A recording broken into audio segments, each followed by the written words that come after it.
Pesan, balik lagi bersama saya, Devira Oktaviani. Tentunya podcast kali ini juga kita masih bersama dengan Bapak Agus Heriono, selaku Direktur Utama dari Inti Pesan. Dan di podcast kali ini kita akan membahas mengenai perjalanan Inti Pesan selama 30 tahun. Selamat datang Bapak. Selamat datang. Sehat Bapak? Sehat, alhamdulillah. Sekarang di episode selanjutnya ini, kita akan membahas lebih dalam lagi nih Pak. Kita akan mengulik lebih dalam lagi tentang perjalanan Bapak nih sebagai Presiden Direktur Utama di Inti Pesan selama kurang lebih 30 tahun. Tahun ini ya Pak, 30 tahun? Tahun ini, insya Allah September nanti 30 tahun. Keren. Dan di 30 tahun ini nih Pak, saya juga pengen tahu tentang hambatan dan juga tantangan yang Bapak alami mungkin. Pasti waktu awal-awal itu ya? Oke. Jadi memang saat itu ya, rasa-rasanya memang penyelenggara seminar itu nggak banyak, ya. Jadi mungkin saya bisa mengatakan saya saat itu termasuk pionir ya membuat seminar. Maka untuk yang swasta loh ya, swasta. Artinya memang ada ya, biasanya nempel di lembaga-lembaga pemerintahan, akan seminar, kampus, ya media itu biasa. Tapi lembaga swasta saat itu ya Inti Pesan satu-satunya. Jadi sangat populer sekali. Nah, kalau melihat hambatan saat itu memang lebih ke arah materi ya, konten lah istilahnya. Karena saat itu bingung juga ya, apa ya, bikin seminar itu nggak mudah ya, karena yang disukai konsumen saya nggak ngerti waktu itu. Nah, caranya saat itu hambatannya konten, berarti masalahnya siapa yang harus saya tanya soal itu kan gitu.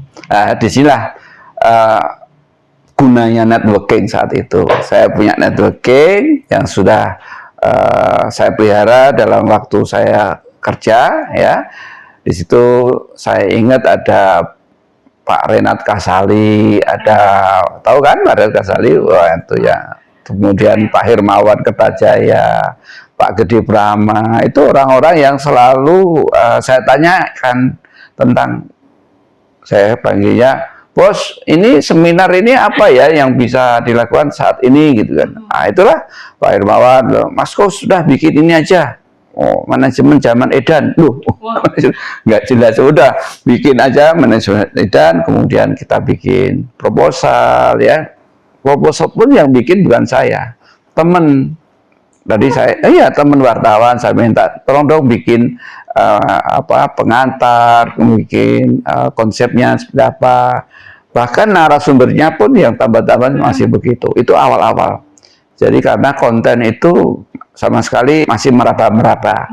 Nah, kalau kemudian setelah 5 tahun ya kita punya research and development sendiri ya, artinya punya data-data, punya punya arsip-arsip atau hal-hal yang bisa saya tanyakan untuk bikin materi.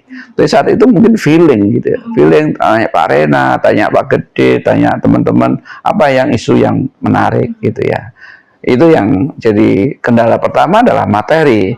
Yang kedua ya belum ada, karena memang waktu itu ketika bikin seminar itu ya tahun-tahun 96, 97, 98 itu wah luar biasa. Jadi kalau pesen itu ya langsung 200.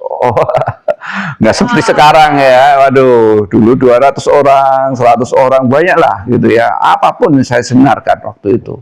Tidak hanya HR, tapi perkembangannya akhirnya sekarang ini menemukan jalan yang benar itu ya, tentang HR. Benar nih Pak. Iya. Mungkin karena dulu Inti Pesan termasuk pionir, jadi betul. Entah itu contoh, entah itu Bapak mencontoh dari yang lain tuh enggak. Belum ada, karena nyontoh siapa? Karena ya waktu itu belum rame. Jadi ketika tahun-tahun 96, 97, 98 kena Krismon itu ya. Nanti kita bahas lagi itu saat Krismon ya. Tapi ketika tahun-tahun 96, 97 itu ya kita pionir, dan itu luar biasa sambutan masyarakat. Nah itulah gunanya networking ya, karena kita belum bisa apa-apa, materi apa nih ya sebenarnya, apa yang bagus ya, telepon Pak Hermawan, telepon Pak Renat, Pak Gede Brahma, telepon kawan-kawan yang di media gitu ya, itu wartawan-wartawan, teman-teman yang kerja di perusahaan saya hubungin gitu. Berarti itu Bapak saat membangun Inti Pesan pertama itu apakah sudah emang udah melihat peluang nih kayak wah sepertinya bakalan sukses atau Nah, ngalir saja. Jadi nggak tahu saat itu karena awal-awal bisnis itu masih banyak juga bisnis yang kita coba-coba.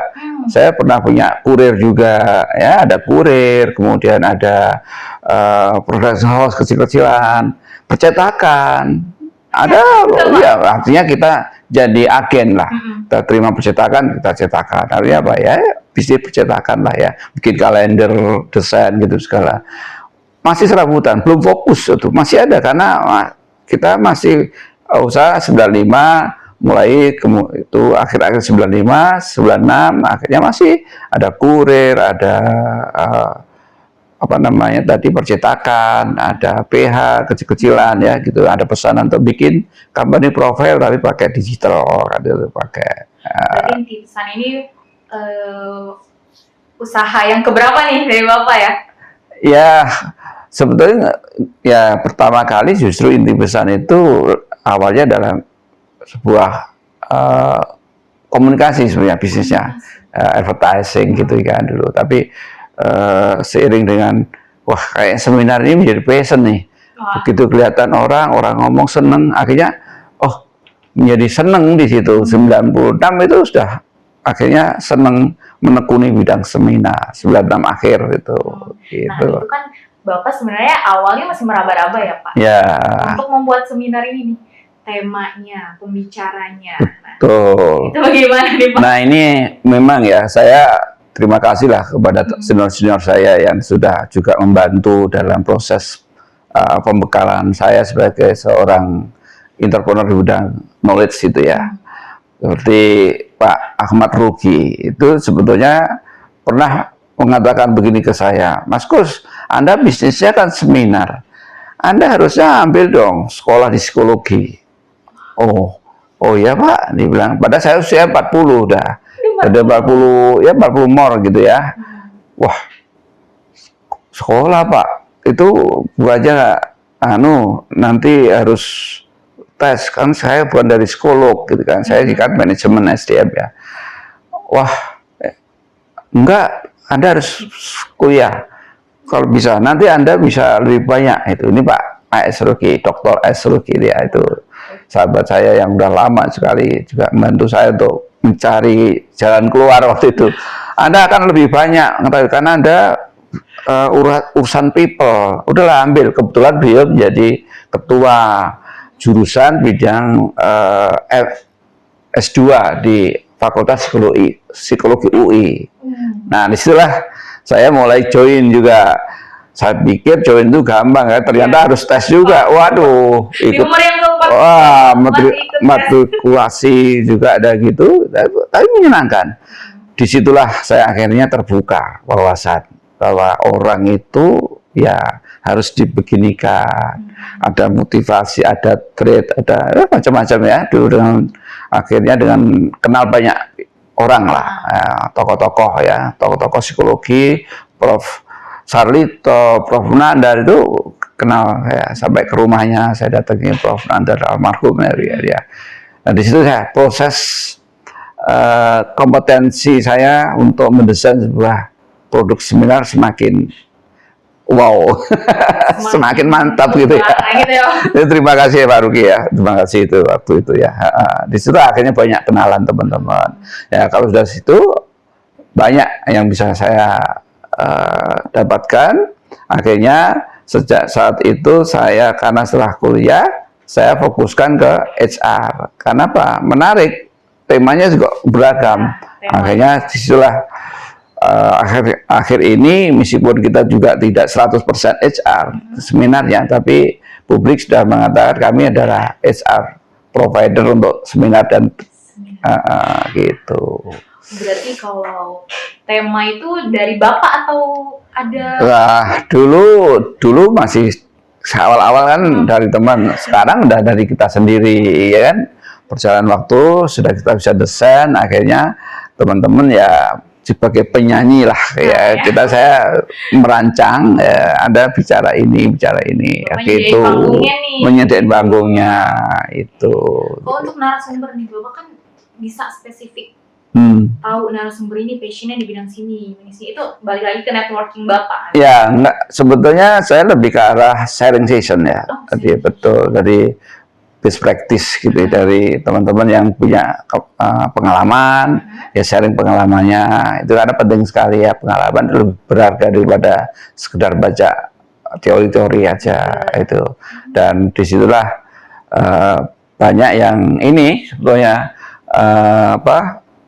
beragam konsep-konsep yang saya temukan justru dengan nanya para peserta sendiri. Begitu kita ada nanya, akan ada evaluasi, kita tanya ke pesertanya apa, seminar apa yang diperlukan, training apa yang diperlukan, begitu ceritanya. Akhirnya Bapak concern untuk ke seminar, ke HR. Tadi kan Bapak sempat menyinggung ini tuh menarik gitu. Nah, menariknya apa nih Pak? Itu seminar. Ya, kalau ya bukan menarik ya, menurut saya. Akhirnya seminar ini menjadi bagian yang tidak hanya sekedar menarik, tapi buat saya adalah ini yang diperlukan oleh bangsa dan negara gitu. Kenapa?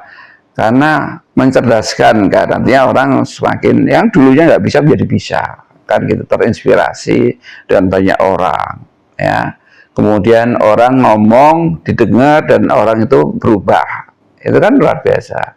Dan itu bertahun-tahun, setiap minggu kami menjalankan program itu.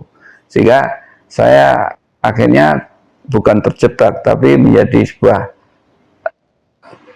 gaya hidup saya. Berarti orang itu memang harus berubah melalui pengetahuan.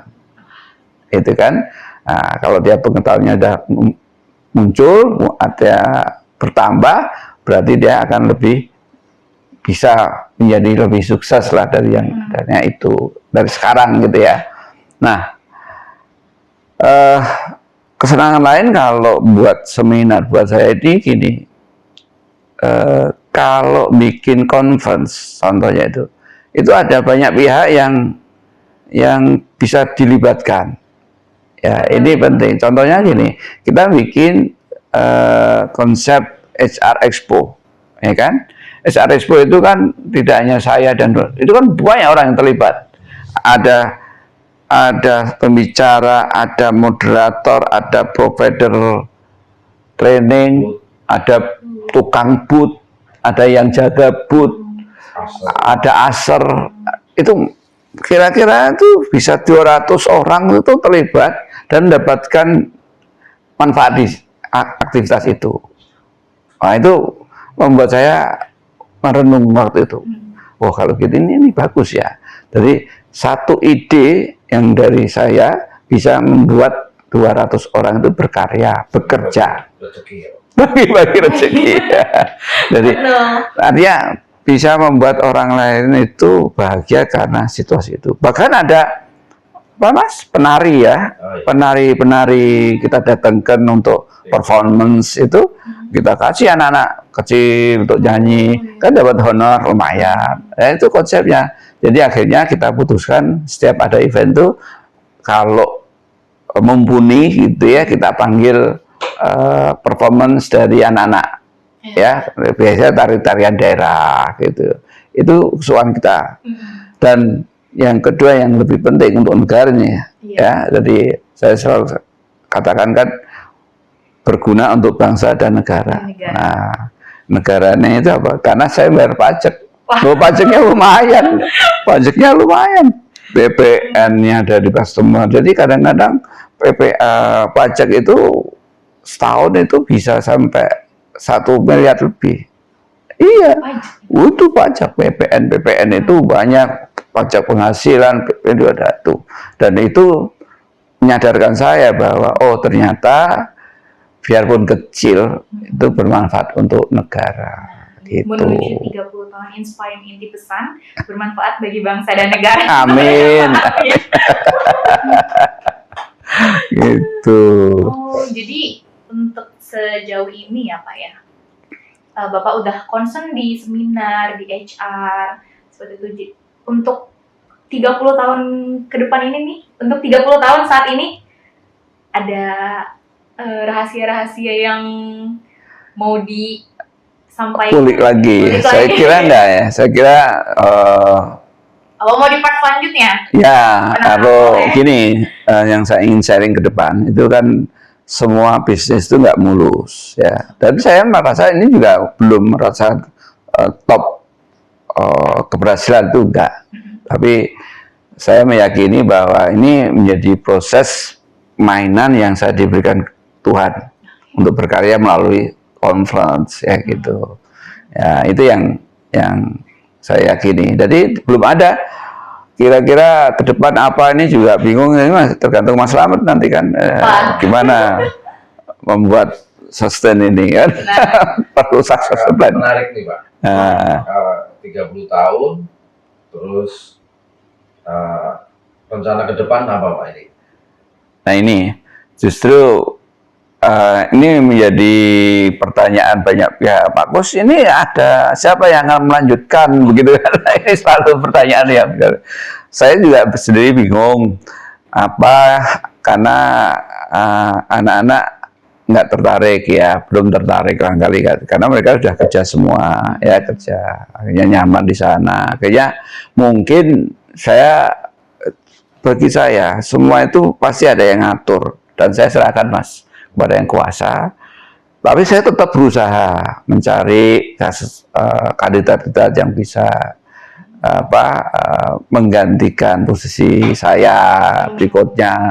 Kemudian apakah nanti IPO barangkali ya ada, saya juga belum tahu gitu ya. Dengan kata lain kan, apa ada rencana pensiun Pak? Kalau pensiun sih saya enggak ya, artinya tetap ingin berkarya. Tapi pensiun dalam konteks begini, saya inginnya tetap menjadi sumber energi untuk Inti Pesan. Jadi siapapun pemilihnya saya akan memberikan energi itu ya kreativitas. Jadi saya meyakini bahwa dunia kreativitas itu tidak milik anak muda. Jadi justru orang-orang tua seperti saya ini itu ternyata lebih bisa ditingkatkan kreativitasnya dan nggak kalah dengan anak muda. Cuma eksekusinya anak-anak muda. Nah kan asal kita mau belajar terus. Dan Anda tahu saya itu dulu kerja itu sampai jam 2 malam loh. Oh, jam 2 malam, Mas. Sekarang ini jam 2 siang. Anak muda. Maka kadang-kadang ini yang saya pingin juga gimana ya, anak-anak sekarang itu kan jam 5 dah cus gitu ya. Padahal dulu saya jam 5 mah baru getol-getolnya kerja. Karena sebelum jam 5 satu operation di pasar. Waktu saya ikut orang ya kerja. Waktu saya kerja sendiri itu saya hanya nitip pada istri saya. Jangan ditelepon jam 5, telepon jam 10 malam. Karena saya ya udah gitu. Karena apa? Ya ini kerja sendiri, nggak mungkin gitu ya. Itu yang saya ingin sharing berikutnya lah nanti tentang bagaimana menghadapi kerumitan dalam bisnis juga. Karena dalam bisnis ada banyak tantangan, ada banyak yang bisa membuat kita stuck, akhirnya nggak going. Kemarin ada COVID, tapi alhamdulillah ya sampai sekarang masih bisa jalan gitu ya. Oke. Terima kasih Bapak. Nah, tadi udah di spill ya sahabat Inti Pesan. Ada yang mau ditanya? Ya, ini kan 30 tahun Bapak berkecimpung di bidang seminar ya Pak. Nah, terus kaitannya kok banyak juga nih ikut-ikut training di Inti Pesan, itu gimana Pak? Gini, ini menarik. Jadi memang saya dulu juga nggak paham tentang training ya. Tapi setelah saya kuliah, itu saya mempertajam pemahaman saya tentang pengembangan SDM. Itu akhirnya sebelumnya juga sudah ada. Ini karena permintaan. Jadi sebetulnya adanya itu dimulai dari in-house. In-house itu ini ada perusahaan minta training. Ibaratnya gini, bagus kan bikin seminar ini. Boleh nggak aku nanti orang itu ngasih pelajaran di kantor? Oh, tentang apa Pak? Oh, tentang ini customer service, tentang performance management. Oke. Boleh Pak, nanti saya. Nah, saya ke orang-orang yang tahu performance management, ke Pak Ruki dulu karena dia ahli HRD ya. Nah, Pak Ruki itu gurunya kan gitu. Terus ya selalu ke Pak Ruki kalau dulu awal-awal di HR itu Pak Ruki dapat konsultasi di perusahaan BUMN ya Pak Ruki ya saya minta beliau yang bikin desain, tapi atas nama Inti Pesan ya expertnya lah gitu ya, karena kita nggak tahu kan itu sampai banyak BUMN yang akhirnya minta itu awalnya tuh training itu dari perusahaan. Nah kemudian akhirnya loh kalau gitu ada juga ya market di situ. Nah, tapi ini bukan usaha yang kita ngototin ya. Artinya kalau ada itu ya alhamdulillah, kalau enggak tuh. Nah, tapi sekarang rasa-rasanya itu juga pengen kita genjot lagi nih karena lumayan offsetnya. Wah, ini itu sudah semakin dalam nih. Semakin dalam, maka Devira kita minta genjot ini gitu. Trainingnya gitu mas ceritanya. Oke, sebelum kita semakin dalam lagi nih sahabat, mungkin kita bakal lanjut ya episode selanjutnya ya. Ya, bagaimana menghadapi kesulitan-kesulitan ya. Nah, ini udah di-spill langsung sama bapaknya. Di episode selanjutnya kita bakal membahas tentang kerumitan-kerumitan saat Bisnis. mulai usaha bisnis. Siap. Oke, terima kasih untuk sahabat kalian semua. Terima kasih juga Bapak. Yo, sama-sama. Oke, balik lagi ya teman-teman. Ditunggu untuk episode selanjutnya. Bye-bye.